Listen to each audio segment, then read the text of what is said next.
Halo Omers, kembali lagi di channel Home Narasi. Untuk kali ini ada sebuah cerita yang diambil dari akun Twitter yang bernama Exfrit Rashid. Dan untuk kisah yang akan saya bawakan kali ini, yaitu sebuah kisah yang berjudul Putus Hutang. Sebelum kita masuk ke ceritanya, tekan dulu tombol like video ini dan jangan lupa tekan juga tombol subscribe channel ini dan nyalakan juga lonceng notifikasinya agar teman-teman tidak ketinggalan cerita-cerita baru dari channel ini. Dan jangan lupa follow juga akun Twitter penulis.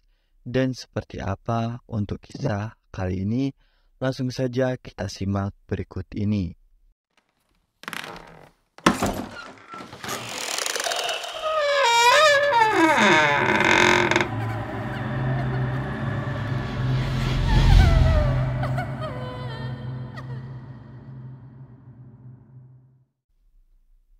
Tahun 2019, pekerjaan yang mulai langka di kampung halaman membuat Dedi dan istrinya Mariska harus mencari keberuntungan lain di luar kota. Dedi mendapatkan pekerjaan proyek pengurukan lahan yang akan digunakan sebagai lahan perumahan di salah satu kota besar di Jawa Barat. Berbekal niat kerja agar dapur tetap mengebul, Dedi menerima proyek untuk mengawasi pengurukan tersebut. Dedi benar-benar asing dengan lingkungan proyeknya kali ini. Nyaris tidak ada satupun yang dikenalnya kecuali Kusnadi, kakak sepupu istrinya yang memberinya pekerjaan itu. Singkat cerita, ada salah seorang pengawas proyek yang akhirnya menjadi teman dekat Dedi selama mengawasi proyek tersebut. Sebut saja Martin namanya. Nasibnya sama seperti Dedi, seorang perantauan asal salah satu kota di Jawa Tengah yang mencari peruntungan bekerja di luar kota. Karena merasa sebagai sama-sama perantau, Dedi mulai cepat akrab dengan Martin. Sering Martin menjemput Dedi sebelum berangkat kerja. Dan begitu juga sebaliknya. Tak jarang mereka saling pinjam uang ketika salah satu sedang tidak ada. Sampai kemudian suatu waktu Martin mendatangi Dedi. "Bro, sorry aku mau ngerepotin lagi." Martin membuka obrolan di depan bidak proyek. Sambil mengawasi truk material yang hilir mudik, Dedi melihat ada raut serius di wajah Martin. "Kenapa bro? Kalau aku bisa bantu, pasti tak bantu." Martin menggaruk-garuk kepalanya. Dia membisiki Dedi jika sedang membutuhkan uang untuk modal menikah, sekitar 40 juta. Karena sudah terlanjur percaya, Dedi langsung meminjami Martin. "Nanti jam makan siang bareng aku ke bank ya. Sekalian nanti makan siang bareng." Dedi menyaut sambil tersenyum. Siang itu, Dedi meminjam Martin uang. Martin berjanji akan mengembalikan uang itu sebulan lagi. Setelah acara nikahnya selesai, Dedi menepuk-nepuk pundak temannya itu agar tidak terlalu khawatir. 1 bulan berlalu sejak pinjaman itu, Martin kembali dari cuti nikahnya dan bekerja lagi, tapi Dedi melihat ada perubahan sikap Martin. Sejak kembali dari kampung, Martin sudah jarang main ke rumah Dedi. Di proyek Martin juga seperti tampak menghindar. Sempat Dedi menunggu di parkiran hanya untuk menemui Martin. Tapi lagi-lagi Martin hanya tersenyum lalu pergi. Dedi sempat bingung dengan perlakuan Martin. Sampai suatu hari Dedi mendapat telepon dari kampungnya jika anaknya sedang membutuhkan biaya untuk sekolah. Ditambah lagi orang tua kandungnya membutuhkan kendaraan untuk mengantar jemput anaknya. Proyek saat itu belum pencairan. Dedi akhirnya berusaha menemui Martin di rumahnya untuk menagih hutang. Dedi mencoba berbicara baik-baik, tapi tak disangka Martin malah marah-marah. Kalau aku punya uang, pasti aku bayar. Proyek belum cair, mau bayar pakai apa? Kata Martin di depan pintu rumahnya. Dedi kaget dengan reaksi Martin. Karena merasa benar, Dedi ikut marah. Dia memberi batas tempo waktu 1 minggu kepada Martin, lalu pergi tak mengucapkan salam. Martin terlihat memasang wajah benci kepada Dedi yang menggeber motornya. Persahabatan keduanya tak sama lagi setelah hari itu. Jika bertemu di proyek, Martin menunjukkan tampak sinisnya kepada Dedi. Begitu juga Dedi.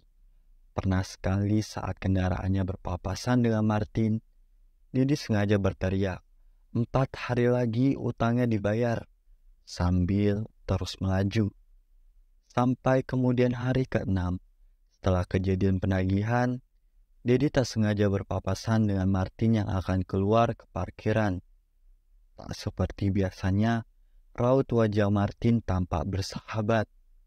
Uangnya besok ya bro, nanti aku antar ke rumahmu, kata Martin sambil memasuki mobil. Dedi merasa heran, tapi akhirnya membalas senyum tamannya itu. Sore harinya, ketika sampai di depan rumah kontrakan, Dedi diberitahu istrinya jika Martin sempat mampir. Dia kesini nyari kamu mas, memangnya kamu gak ke proyek? Tanya Mariska sambil menyapu. Lah, tadi siang ketemu aku kok dek, kok bisa nyari aku kesini? Dedi menyaut. Mariska hanya menggeleng. Cuma tadi dia bawa kresek hitam. Aku pikir mau ditaruh di sini, ternyata dibawa lagi. Dedi yang masih bingung lalu masuk ke dalam rumah. Dia mencoba menelpon Martin, tapi nomor teleponnya tak aktif.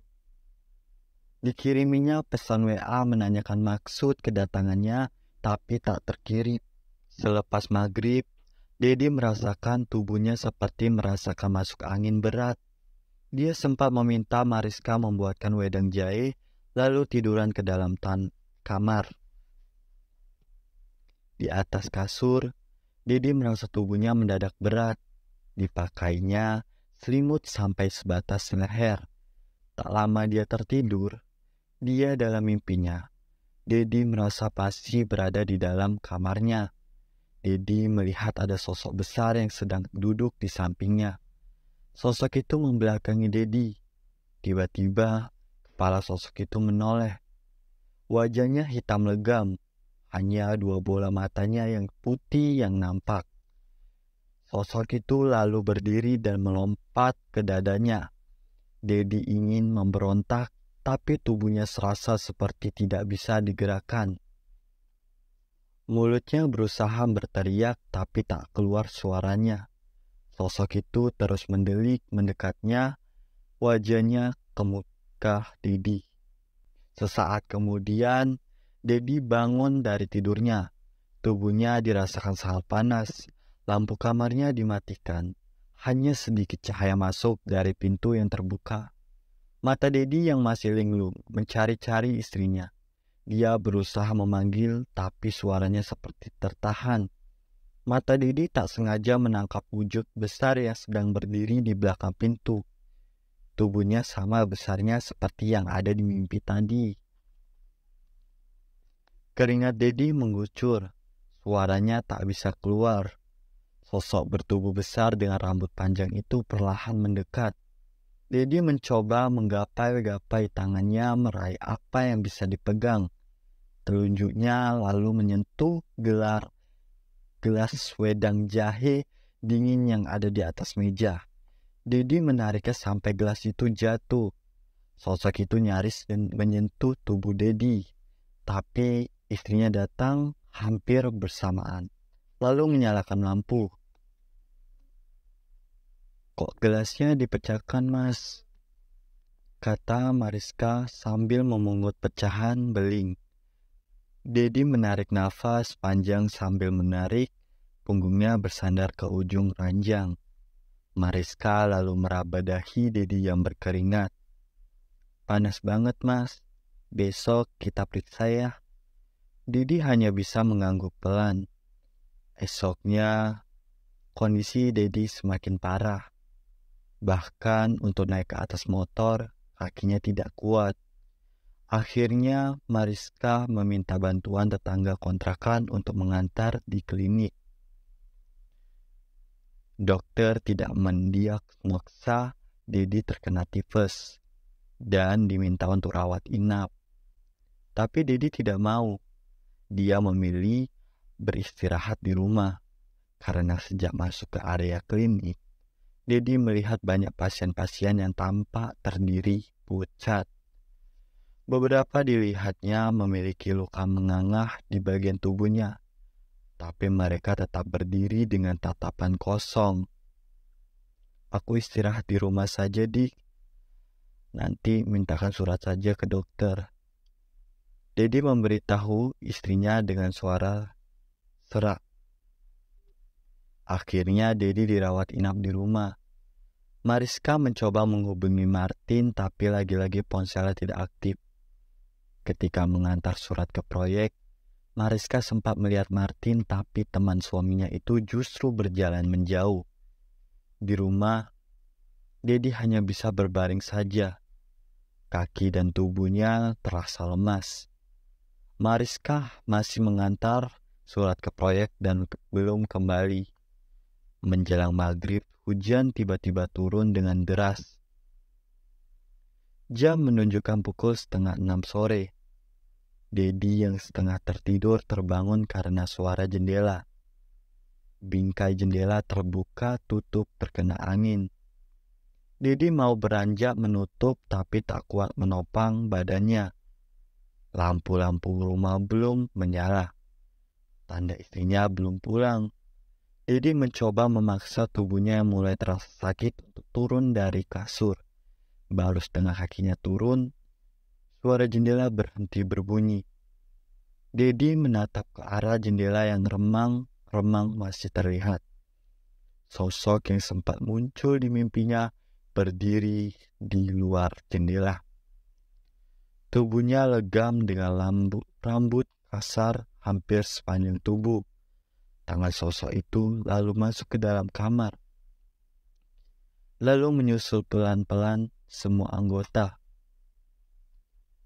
Tubuhnya seperti menyusut lalu membesar setelah masuk dari jendela selebar setengah meter.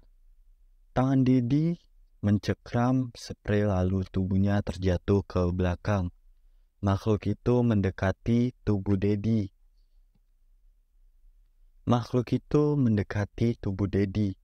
Lalu menindihnya, tangannya mencekram dada Dedi sambil mengucap bahasa yang tidak dimengerti. Dedi merasakan panas dan perih di sekujur dadanya. Ketika jari-jari makhluk itu mulai menekan, tak lama kemudian Dedi pingsan. Sekitar pukul 11 malam, Dedi baru tersadar. Di depannya sudah ada beberapa tetangga kontrakan yang tampak berkeringat. Dedi tampak kebingungan. Dia melirik ke depan pintu. Ada istrinya yang sedang berbicara dengan ketua RT. Seluruh kamar tampak berantakan. "Sudah bangun dia, Bu," kata Effendi, tetangga kontrakan setelah melihat Dedi membuka mata. Mariska yang ada di depan kamar langsung berlari masuk. Dedi ingin mengatakan sesuatu tapi suaranya hanya keluar kecil dan serak. Mariska lalu menyodorkan gelas kecil berisi air putih. Setelah tetangga mulai pulang satu persatu, Mariska yang tampak sembab matanya menceritakan jika Dedi sempat kesurupan. Semua barang di kamar dibanting. Karena tetangga sebelah mendengar suara berisik, dia lalu berusaha masuk ke dalam rumah. Begitu sampai ke kamar, tetangga itu hanya melihat kegelapan. Lalu tiba-tiba dia disergap oleh Dedi yang langsung berusaha mencekiknya. Tetangga itu langsung berteriak dan mengundang tetangga lainnya masuk. Kata Pak RT, tadi kamu sepertinya ada yang ganggu mas, kata Mariska. Dedi hanya menggeleng lemah menanggapi cerita istrinya. Semua kejadian terasa begitu cepat dan nyata. Malam itu Pak RT dan tetangga sebelah kontrakan begadang menunggu Dedi. Dek, aku jangan ditinggal-tinggal lagi ya, sampai sembuh, kata Dedi berbisik dengan suara serak dan pelan. Mariska mengangguk mendengarkan permintaan suaminya. Setelah kejadian hari itu, kondisi Dedi terus memburuk. Kakinya benar-benar tak bisa digerakkan. Dedi pun harus buang air dari atas kasur dengan pispot. Ketika diberi makan, Dedi juga selalu memuntahkannya makanannya. Setiap disuapi makanan itu masuk, tapi tak lama semuanya dimuntahkan. Mariska pernah melihat ada serabut mirip lumut berwarna hitam pekat di antara muntahan Dedi. Padahal waktu itu Mariska hanya menyuapinya dengan bubur tanpa lauk. Karena kondisinya semakin lemah, Dedi akhirnya dipasangi sealang infus di dalam kamar. Dedi sempat dibawa ke rumah sakit, tapi lagi-lagi dokter tak menemukan ada penyakit aneh setelah memeriksa semua kondisi tubuhnya. Dokter hanya memberikan vitamin melalui infus. Seharusnya Dedi menginap selama 4 malam. Tapi di malam kedua, Dedi terpaksa pulang. Saat itu Mariska sedang keluar untuk membeli beberapa keperluan. Dedi ditinggal sendiri di dalam bangsal yang ruangannya jadi satu dengan sekitar 7 orang pasien lainnya. Kebetulan tiba waktu menjelang jam bersih-bersih ruangan, jadi semua gorden pembatas pasien dibuka sehingga bisa melihat satu sama lain. Dedi yang tidak bisa banyak bergerak, hanya bisa saling melirik dengan pasien lainnya. Hanya 2 pasien di ujung ruangan yang dijaga keluarganya. Di depan ranjangnya, Dedi melihat ada pasien kakek tua yang melihat ke arahnya. Kakek itu duduk bersandar ke dinding ruangan. Kakek itu lalu menunjuk ke arah kiri Dedi. Spontan Dedi menoleh. Lagi-lagi Dedi melihat sosok hitam berambut panjang yang ditemuinya di rumahnya. Karena cahaya cukup terang, Dedi bisa melihat jelas makhluk itu berdiri di antara ranjangnya dan pasien di sampingnya. Kali ini makhluk itu tak sendirian, ada 2 makhluk lainnya yang berdiri di sampingnya. Bentuknya nyaris sama, yang satu kurus tinggi dan satu lebih kecil.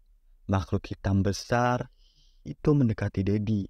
Mulutnya terbuka seperti berbicara. Dedi melotot ketakutan, berusaha mundur. Tubuhnya terasa kaku, sulit digerakkan. Mulut makhluk itu mengalah tapi seperti ditutupi serabut. Tangannya yang kurus panjang menarik selang infus. 2 makhluk lainnya tiba-tiba sudah duduk di atas kaki dan perut Dedi. Darah mengucur dari tangannya. Dedi berusaha berteriak tapi suaranya tertahan. Urat tubuh Dedi mengejan, menahan sakit dan ketakutan. Tak lama 2 orang perawat berlari ke arah Dedi lalu memegangi tubuhnya.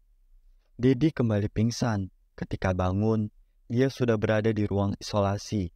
Mariska dan kakak sepupunya, Kusnadi, ada di sebelahnya bersama seorang dokter. Dedi masih merasakan kepalanya pusing. Dari obrolan ke dokter itu, Dedi mendengar jika dirinya tadi melepas jarum infus dengan paksa. Pasien lain yang melihat itu ketakutan. Apalagi kata pasien-pasien itu, Dedi sempat menusuk-nusukkan jarum infus ke tangannya. Dedi lalu melirik ke lengannya yang sudah ditutup beberapa plaster dan perban. Malam itu Dedi terpaksa pulang. Biaya untuk pindah ke ruangan khusus cukup tinggi. Mariska memilih untuk membiarkan Dedi rawat jalan di rumah, sekaligus mengurangi biaya pengeluaran. Mulai kejadian di rumah sakit, Mariska hampir tidak pernah meninggalkan Dedi. Karena setiap kali ditinggal, Dedi seperti orang ketakutan. Matanya menoleh ke kanan kiri sambil menggeram. Seminggu berjalan. Kondisi Dedi semakin memprihatinkan. Tubuhnya sudah benar-benar kurus. Mariska mulai kesulitan membedakan antara Dedi dalam keadaan bangun atau tertidur. Matanya hanya menatap ke atas dengan mulut lengah yang sekali menutup. Mariska pernah mencoba mendatangi Martin untuk menagih hutang. Karena kondisi keuangan sudah semakin menipis, Mariska menitipkan Dedi kepada tetangga, lalu pergi ke proyek. Tapi bukannya simpati, Martin malah berusaha seperti tidak peduli. Nanti kalau si Dedi udah sembuh, baru aku bayar hutangnya. Kok malah istrinya yang nagih? Umpat Martin sambil terus memantau proyek. Mariska pulang dengan tangan kosong. Hatinya memendam amarah sekaligus kecurigaan. Karena selama ini ketahuannya Martin dan suaminya sangat dekat. Sampai hari ke-20 setelah awal sakit, Dedi sudah seperti mayat hidup. Hampir seharian tidak ada gerakan dari tubuhnya, kecuali dadanya yang naik turun lemah. Orang tua Dedi akhirnya ikut datang menjenguk bersama anaknya. Mereka membawa serta paman Dedi yang bernama Mukhtar. Begitu datang melihat kondisi Dedi, Mukhtar yang di kampung kelahiran Dedi sering mengobati orang-orang sakit dengan cara alternatif. Langsung membuang ludah. Dia lalu mengambil wudhu dan melakukan sholat hajat. Selepasnya, Mukhtar mengumpulkan orang tua Dedi dan Mariska di dalam kamar. Gantian orang tua Mariska yang menjaga Dedi. Kang Mas, Mbak, Mariska, Dedi koyok nih kena gangguan parah. Dedi sepertinya kena gangguan parah, kata Mukhtar kepada 3 orang di depannya. Tambah nono, sak iso mutar. Aku manut karo awakmu, obati sebisa mutar, saya nurut. Jawab Bapak Dedi pasrah.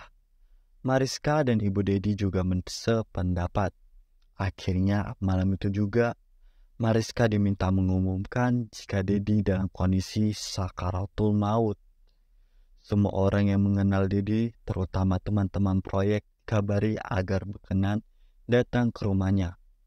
15 menit setelah kabar itu disampaikan, satu persatu orang datang.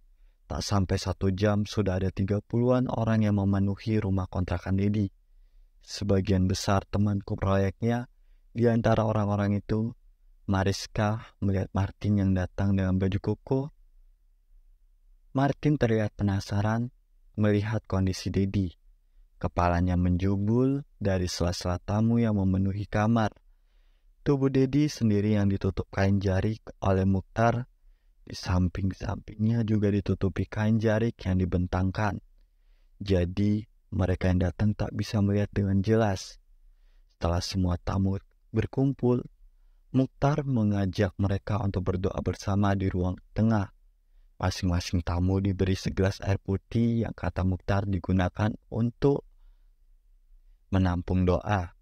Para tamu sempat bingung. Tapi Mukhtar beralasan jika itu sudah menjadi adat di desa Dedi. 30 menit setelah berdoa, tamu-tamu akhirnya mulai pulang. Mukhtar menyuruh Ibu Dedi mengumpulkan air itu ke wadah baskom. Martin pulang bersama orang-orang itu. Berulang kali dia terlihat mencuri pandang ke arah kain yang menutupi tubuh Dedi. Selepas semua tamu pulang, Mukhtar memanggil ayah Dedi untuk menemaninya masuk ke dalam kamar. Air yang sudah diwadahi baskom dibawa masuk ke dalam. Mukhtar lalu mematikan lampu kamar. 2 batang lilin yang dibawanya disaku dinyalakannya. Di meja samping kasur Dedi, Mukhtar kemudian tampak mulai berdoa. Ayah Dedi menemani di sampingnya sambil menunggu perintah dari Mukhtar.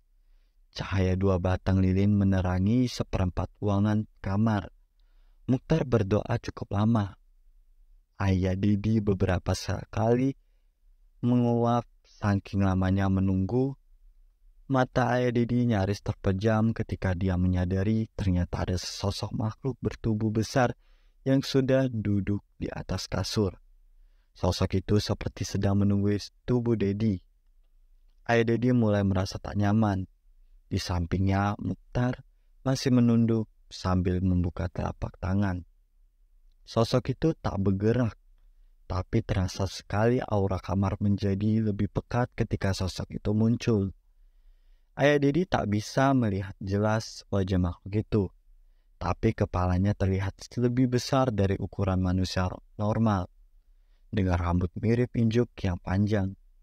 Kain jarik yang dibentangkan menutupi tubuh Dedi tiba-tiba seperti bergerak dari dalam. Mukhtar tiba-tiba menghentikan doanya. "Baskomnya Kang Mas, ku Rene." "Baskomnya Mas, bawa ke sini," kata Mukhtar. Ayah Dedi lalu mengangkat baskom. Yang ada di sampingnya. Mukhtar menyibakkan kain yang sebelumnya menutupi Dedi yang sedang terbaring. Ayah Dedi hampir berteriak menjatuhkan baskom. Mukhtar buru-buru mengambil baskom itu. Ayah Dedi melihat seekor ular sedang melilit perut anaknya. Di atasnya ada seekor buaya yang sedang mencakar dada Dedi. Wajah Dedi menganga kosong.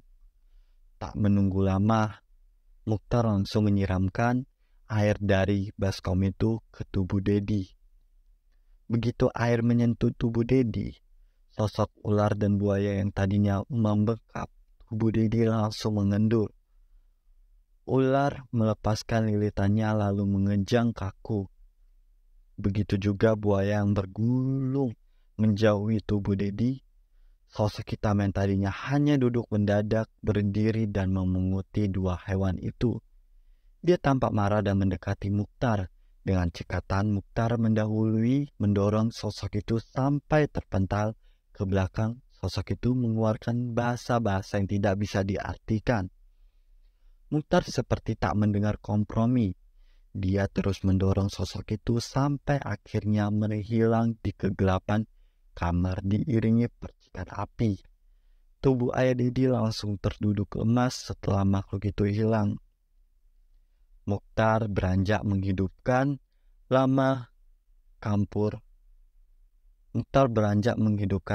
lampu kamar. Begitu lampu menyala, Ayah Dedi melihat anaknya tampak bernapas dengan normal.